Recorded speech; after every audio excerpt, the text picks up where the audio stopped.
جمعية الدعوة والإرشاد وتوعية الجاليات بأبها. ها هي جمعية الدعوة بأبها تطوي عاما جديدا من التميز، عام حافل بدقة التخطيط وجودة التنفيذ، ثري بروعة المنجزات وعمق الأثر، عام يضيف لجمعيتنا رصيدا جديدا من الخبرة والنضج، ويسير بنا بخطى مدروسة نحو أهدافنا التي رسمناها، وإليكم غيضا من فيض من برامجنا وسطورا من حكاية إنجازنا. بلغ عدد المحاضرات والكلمات العامة 46 و200 وألف محاضرة وكلمة، وبلغ عدد المستفيدين منها 31 و355 ألف مستفيد.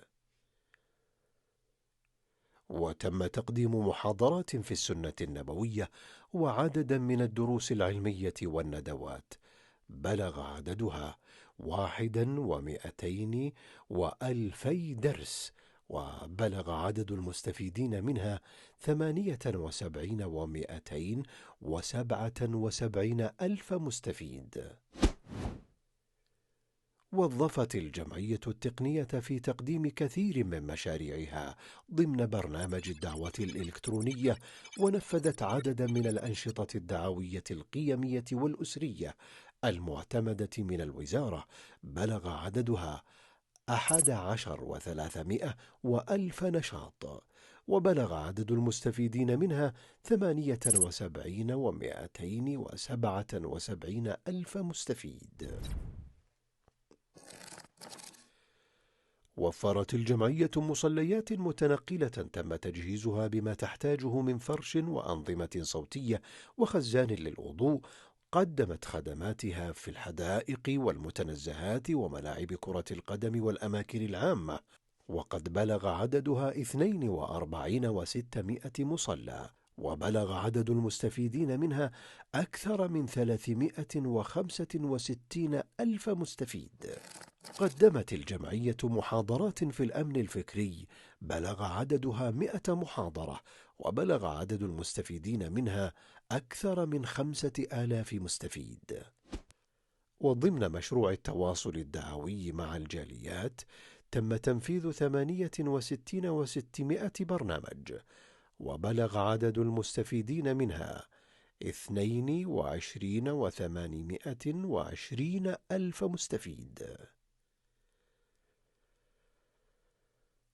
نفذت الجمعية 93 و200 نشاط ضمن مشروع رعاية المسلم الجديد، وبلغ عدد المستفيدين من تلك المشاريع 100 وألف مستفيد.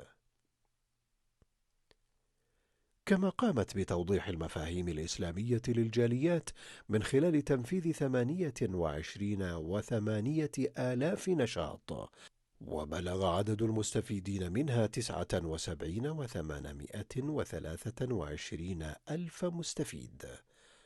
طرحت الجمعية 38 و300 فرصة تطوعية من خلال منصة العمل التطوعي، وبلغ عدد المتطوعين 35 و700 وألفي متطوع، بساعات تطوعية بلغ عددها 74 و633 ألف ساعة. وبفضل الله بلغ مجموع أنشطة الجمعية خلال العام 111 ألف نشاط وبرنامج دعوي، وبلغ مجموع المستفيدين 86 و400 و45 و600 ألف مستفيد.